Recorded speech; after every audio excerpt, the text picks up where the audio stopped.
Assalamualaikum warahmatullahi wabarakatuh. Saudara-saudaraku, selamat siang. Sahabat Usman yang tercinta, apa kabar? Tentu saja kita berharap agar semua sahabat Usman senantiasa bahagia, sejahtera bersama keluarga. Jangan lupa senantiasa beribadah pada Tuhan yang Maha. Amin, amin, dan amin. Baik, sebelum saya melanjutkan kisah tentang gugurnya Adipati Tuban yang saat itu membela Pajang berperang melawan Mataram di Kaliprojo, Muskat Prambanan. Perkenankan saya sedikit menyinggung dulu tentang keberadaan kerajaan Pajang. Saudara-saudaraku, pada suatu hari Sunan Kalijogo yang merupakan mertua dari Sultan Trenggono, Raja Demak, Sunan Kalijogo bertanya kepada murid yang dikasihinya, yang tidak lain juga merupakan suami dari cucunya, ya, yaitu Mas Karebet. Wahai Jebeng, kalau seandainya nanti Tuhan Allah SWT menakdirkan kamu menjadi seorang pemimpin, seorang adipati yang mempunyai keraton baru, kira-kira di manakah letak keraton yang engkau idamkan itu?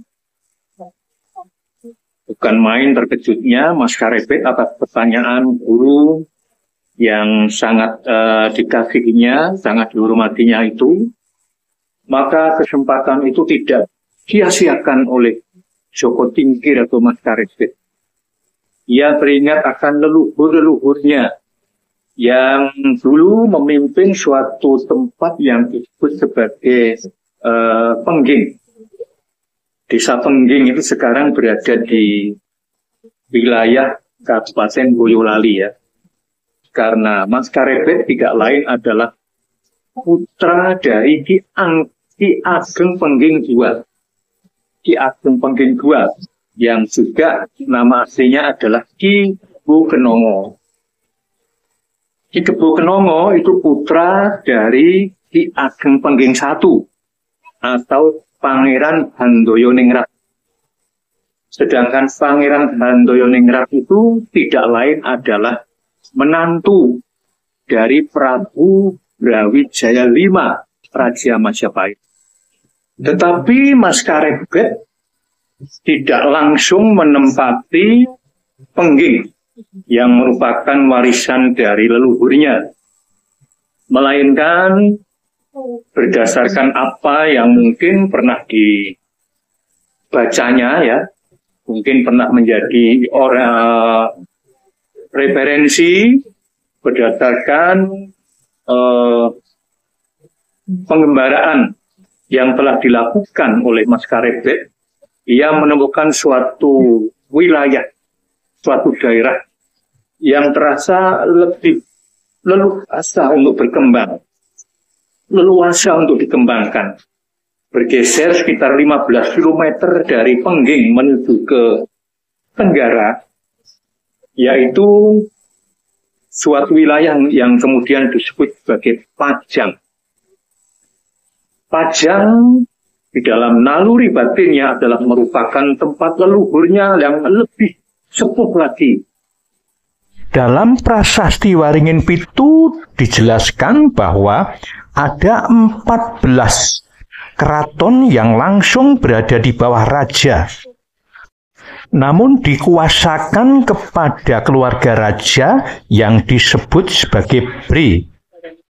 Antara lain adalah Daha, Kahuripan, Wengker, Pajang, Wirabumi, Tumapel, Mataun, Tanjung Pura, Jagaraja, Jenar, Kebalan, Singapura, Kelingapura, dan Keling.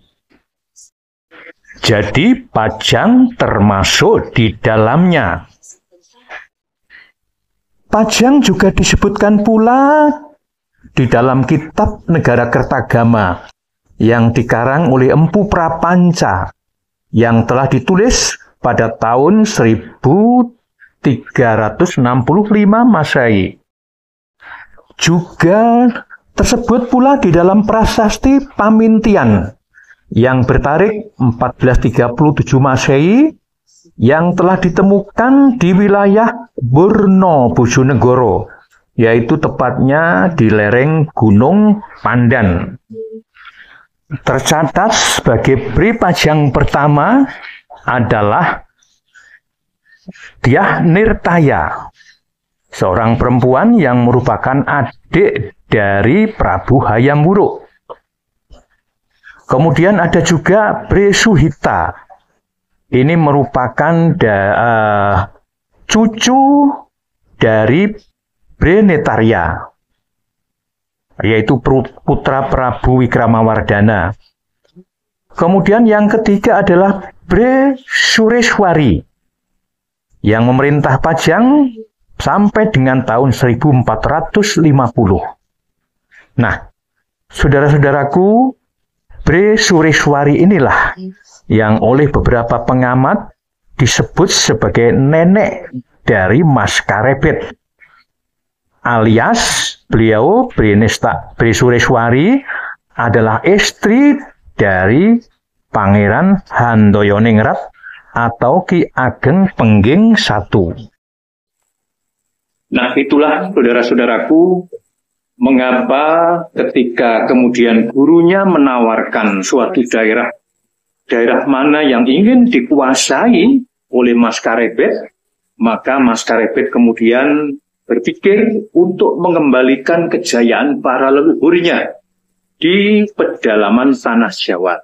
Nah, karena itu kemudian Mas Karebet merintis pendirian Keraton Kadipaten Pajang yang ada di sebelah tenggaranya wilayah Pengging, yaitu wilayah yang dikuasai oleh mendiang ayahnya. Tercatat di dalam sejarah bahwa penguatan Pajang ini tidak diragukan lagi karena dalam satu naskah, ada satu naskah yang merupakan legitimasi dari keberadaan Keraton Pajang itu.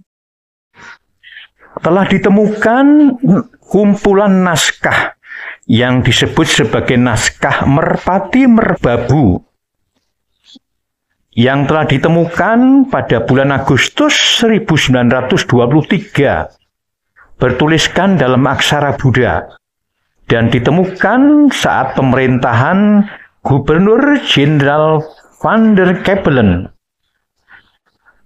Kalau demikian, persisnya di mana letak atau posisi kerajaan Pajang saat itu?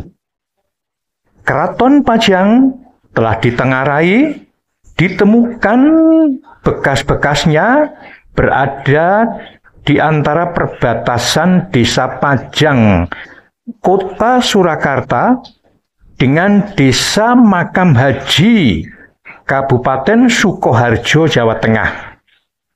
Nah, petilasan Keraton Pajang inilah yang kemudian diyakini menjadi pusat kerajaan yang dipimpin oleh Sultan Hadiwijoyo itu.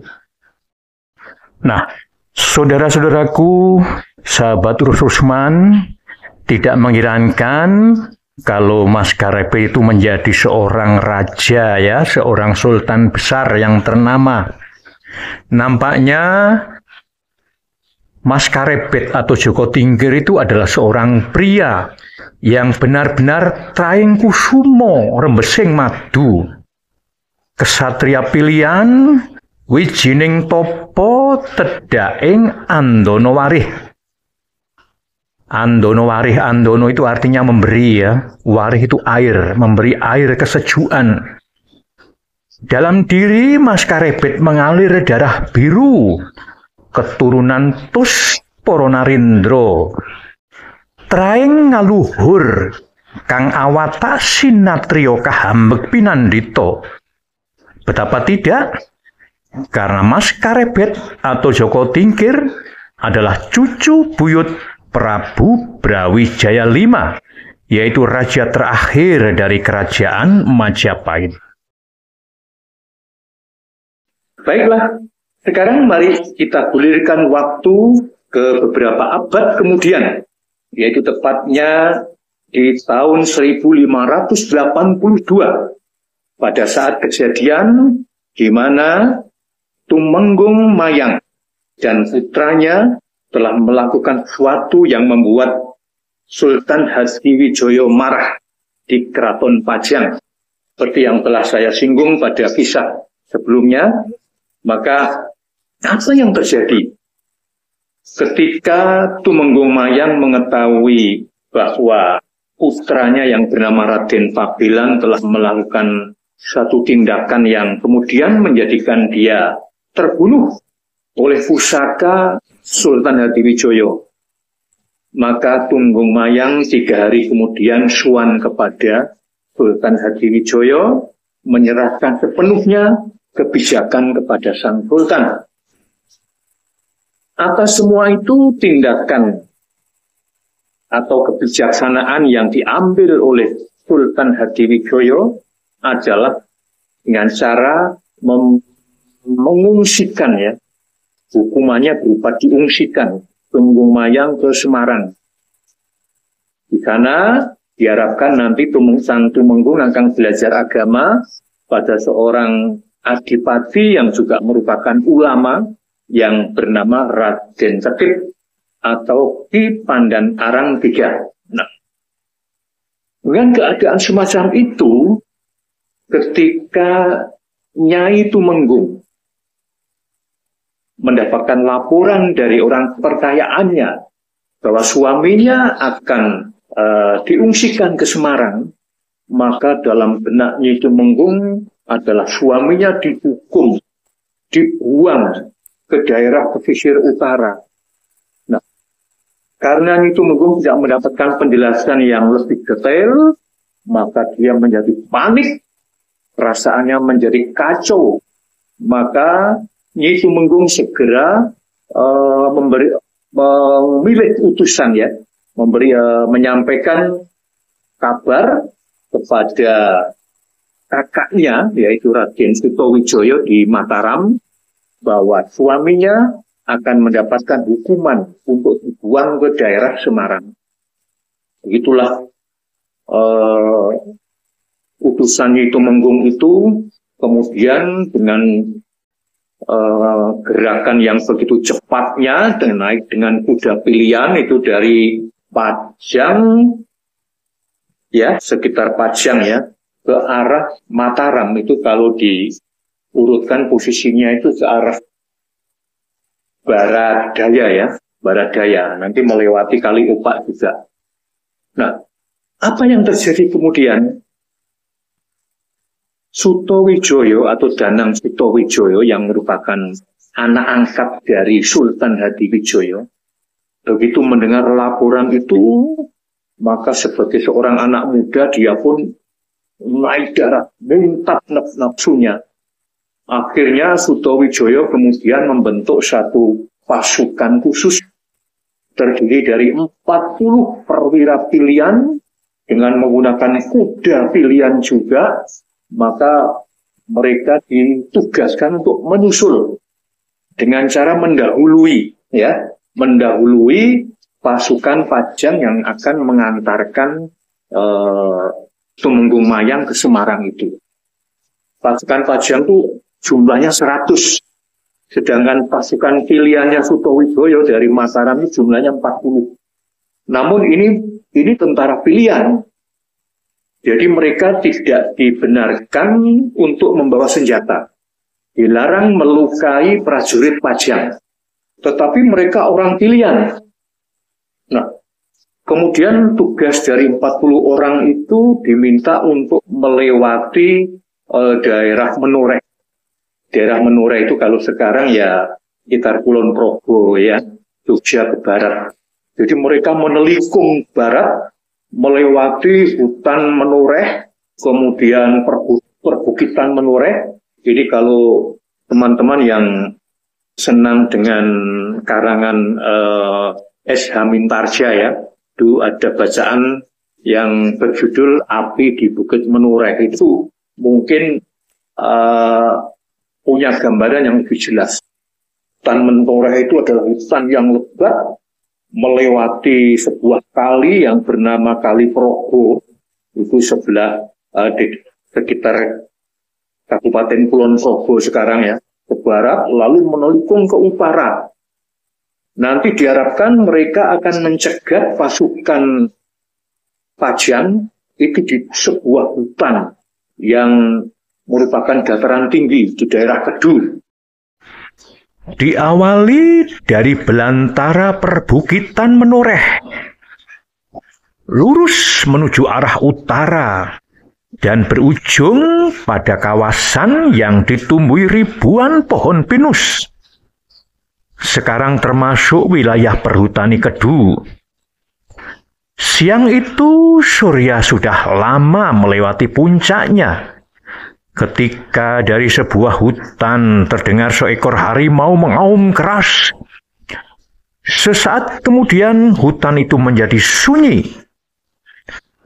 Celoteh kera dan burung-burung pun lenyap. Seekor kijang menjerit di bawah dekapan sang raja hutan. Pada zaman kerajaan Pajang, memang alas Kedu dikenal sebagai hutan yang angker, gawat kaliwat-liwat, belantara gung liwang-liwung, bebasan jalmo, moro jalmo mati, satu sobo tan angukupi. Bukan sekedar gugon tuhon, jika kawasan ini telah lama menjadi asrama jin setan bekasaan. Sebuah tempat yang penuh misteri, mirip kerajaannya para lelembut.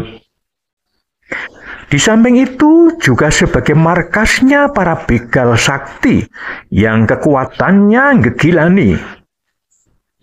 Bahkan di dalamnya ada kawasan yang disebut Alas Banaspati yang dipercaya orang sebagai markas atau ngandangnya kelompok berilmu hitam. Pendek kata, hutan Kedu adalah sinagog setannya Pulau Jawa saat itu. Mirip tempat tinggal 200 kaum Katar dan sekaligus tempat orang bidat atau sesat. Itu Pati Obong di Eropa. Sebagaimana termuat dalam kompas.com 15 tempat misterius di dunia tanggal 1 Maret 2020. Demikianlah pasukan Pajang yang terdiri dari 100 orang yang ditugaskan oleh sang sultan untuk mengawal Tumenggung Mayang yang diungsikan ke wilayah Semarang melewati daerah-daerah hutan pinus yang merupakan lereng dari Gunungan Merapi yang berada sekitar 800 sampai 900 meter di atas permukaan laut. Jadi daerahnya cukup curam ya. Oleh karena itu mereka sama sekali yang sudah merasakan lelah sama sekali tidak menyangka bahwa akan terjadi sesuatu terhadap apa yang menjadi tugas mereka. Sementara itu, 40 orang pasukan khusus yang dibentuk oleh Ki Danang Sutowijoyo atau Adipati Mataram telah bergerak lebih cepat. Mereka lebih mendahului dan mencegat rombongan 100 orang dari Kesultanan Pajang. Ketika mereka melewati perbukitan yang ditumbuhi banyak pohon pinus, dengan lebatnya campur dengan pohon-pohon yang lain, rimba raya hutan Kedu itulah, maka terjadilah suatu peperangan di mana antara pasukan Kesultanan Pajang melawan pasukan khusus dari Kadipaten Mataram. Namun oleh karena tentara Pajang tidak mempersiapkan diri untuk berperang, sedangkan pasukan Mataram yang walaupun hanya 40, memang mereka sengaja untuk mencegat, meskipun tidak membawa senjata tajam, namun alat-alat yang ia gunakan itu sudah lengkap. Maka tentu saja tumenggung mayang yang diletakkan pada satu gerobak yang berada di tengah-tengah pasukan 100 orang itu, yang menjadi sasaran utama dari pasukan Mataram, maka gerobak itu segera bisa dikuasai. Kemudian tumenggung mayang direbut, dinaikkan pada kuda yang lebih kuat, dan 40 orang itu segera melarikan diri ke arah selatan. Kemudian pasukan 100 orang dari Keraton Pajang itu pun juga mengejar. Terjadi kejar mengejar antara pasukan Mataram dengan pasukan dari Keraton Pajang. Hanya saja karena memang kuda-kuda yang dipilih oleh pasukan Mataram itu adalah kuda pilihan, dan mereka sangat menguasai medannya, di mana dia harus berbelok, di mana mereka harus menelisip pada akar-akar belantara di hutan itu, maka pasukan Pajang akhirnya menjadi kewalahan. Hutan di daerah Kedu yang memiliki jalur menuju Menoreh adalah hutan pinus. Memang menawarkan keindahan alam dengan pemandangan perbukitan Menoreh. Pasukan Mataram yang telah dikejar oleh tentara Pajang tidak kurang akal. Mereka telah mempelajari medan sebelumnya. 40 orang itu melarikan kuda bagaikan anak panah, melewati jalur Godean ke arah Kulon Progo. Sebagian dari mereka memecah diri melewati rute daerah Dekso, kemudian menuju Pasar Plono dan Kebun Teh Ngelingo. Saudara-saudaraku, dalam pada itu pimpinan rombongan pasukan Pajang yang telah kehilangan jejak terhadap pengejarannya pada rombongan dari Mataram, kemudian menghentikan langkah karena ia merasa bahwa apa yang mereka lakukan itu akan menjadi sia-sia. Oleh karena itu ia pun menghentikan teman-temannya, kemudian memutuskan untuk kembali ke Pajang, melaporkan apa adanya kepada Sultan Hadiwijoyo. Nah, sekarang yang menjadi pertanyaan, apa yang menjadi sikap Sultan Hadiwijoyo terhadap laporan dari pimpinan pasukan, rombongan yang ditugaskan untuk mengantarkan Tumenggung Mayang ke Semarang itu? Sejenak Sultan Hadiwijoyo diam. Rasanya ia ingin sekali marah kepada pimpinan rombongan dan semua pasukan yang ia tugaskan. Tetapi sebagai seorang yang bijaksana, ia kemudian memilih untuk diam, mencerna bahwa semua ini bukan kesalahan mereka. Lalu siapa yang salah? Sultan Hadiwijoyo tentu saja tidak bisa langsung menjawab. Ingin sekali ia mengatakan yang salah adalah anak angkatnya, yaitu Danang Sutowijoyo, yang telah melampaui batas dalam melakukan perlawanan terhadap dirinya. Bagaimana tidak?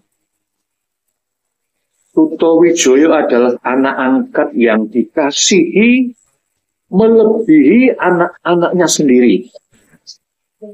Dalam berbagai hal, bahkan Pangeran Benowo yang merupakan anak kandung dari Sultan justru banyak mengalah terhadap Danang Sutawijaya.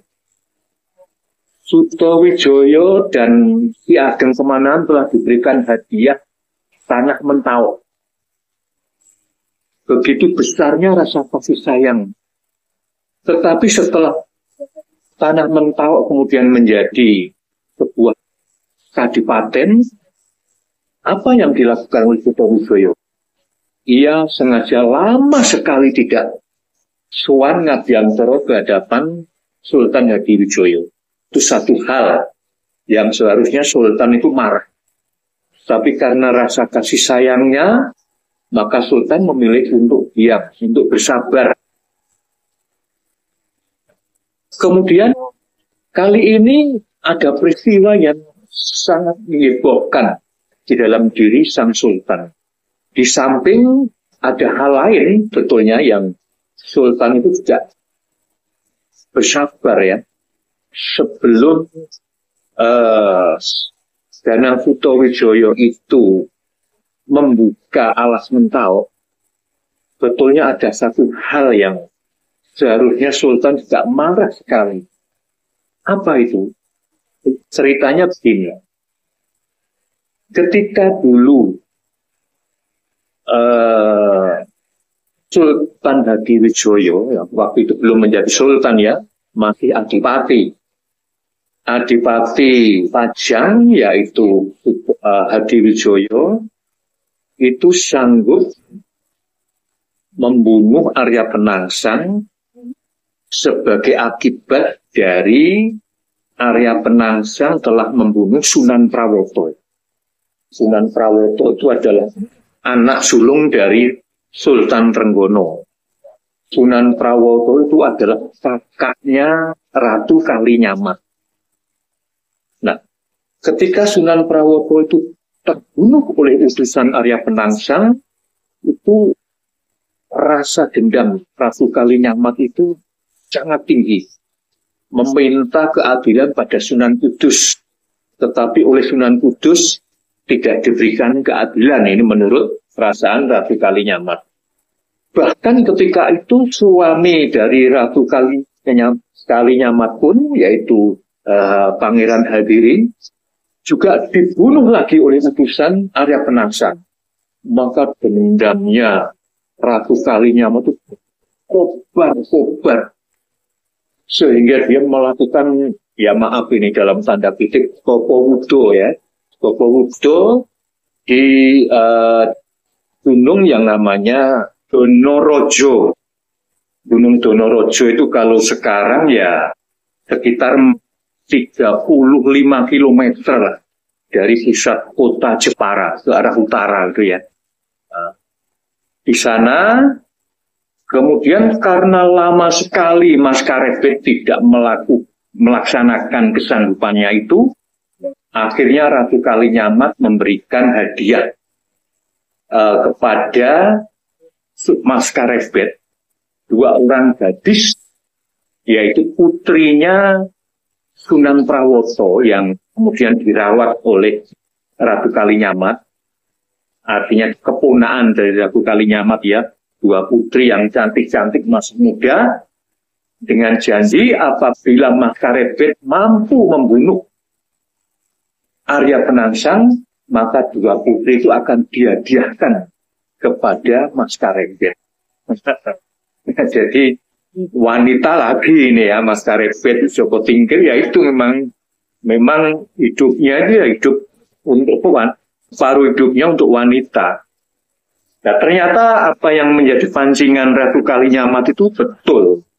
Sebulan setelah pertemuan itu dan sebulan setelah janji itu, terjadilah perang besar antara Pajang melawan Jipang, melawan Arya Penangsang itu yang menyebabkan terbunuhnya Arya Penangsang. Oleh karena itu, 2 gadis yang waktu itu bernama Roro Semangkin dan Roro Prihatin ya, 2 gadis anaknya Sunan Prawoto itu ya, penuaannya Ratu Kalinyamat dihadiahkan kepada Mas Karebet yang kemudian digelar sebagai Sultan Hadiwijaya. Dibawa ke Pajang, Tetapi, nah ini yang menjadi masalah. Tidak tahu apakah Sultan Hadiwijoyo melakukan apa terhadap dua gadis itu, tapi yang jelas menurut sejarahnya, yang namanya Roro Semangkin itu tadi, yang barep, ya, dua orang yang barep itu, ternyata telah berhubungan gelap dengan anak angkatnya, yaitu Danang Sutowijoyo. Bahkan sebelum diajak ke Mentawai, siapa namanya Roro Semangkin itu telah mengandung anak dari Danang Sutowijoyo. Padahal kalau dulu waktu mudanya Sultan Hadiwijoyo atau Mas Karepet itu kalau soal wanita tidak akan ampun. Semua pasti dibabat kalau soal wanita. Tapi karena ini beliau sudah sepuh, maka dia mengampuni. Dia mendiamkan kelancangan dari Danang Sutowijoyo yang membawa gadis yang mestinya menjadi hak dari Sultan Hadiwijoyo itu mungkin banyak yang tidak mengetahui cerita itu ya. Mungkin ya hanya baru kalangan sedikit ya. Itu. Jadi kesabaran Sultan Hadiwijoyo terhadap putra angkatnya tidak bertubi-tubi, sudah berlapis-lapis. Tapi untuk kali ini tentang perebutan Tumenggung Mayang ini nampaknya Sultan Hadiwijoyo tidak bisa mengampuni lagi. Apa yang kemudian dia tindakan? Maka Sultan Hadiwijoyo kemudian 2 hari kemudian mengumpulkan para pembesar untuk mengadakan musyawarah. Di antaranya tentu saja adalah di samping para pembesar istana, juga para menantu-menantunya. Salah satunya adalah Adipati Tuban, kemudian ada juga Adipati Surabaya, dan Adipati Madura. Nah, apa yang dilakukan oleh Sultan Hadiwijoyo? Tunggu kelanjutannya pada seri ketiga. Sampai jumpa. Terima kasih atas perhatiannya. Kita selalu mencintai sejarah Nusantara, sejarah para leluhur kita. Di samping itu juga budaya wayang. Ini karena sejarah Nusantara dan budaya wayang itu sangat syarat dengan contoh-contoh ajaran para leluhur kita. Terima kasih. Sampai jumpa. Wassalamualaikum warahmatullahi wabarakatuh. Jangan lupa untuk di-share kepada teman, diberikan like, dan kalau perlu, tolong diberikan komentar. Apa tanggapan Anda semuanya tentang kisah sejarah leluhur ini.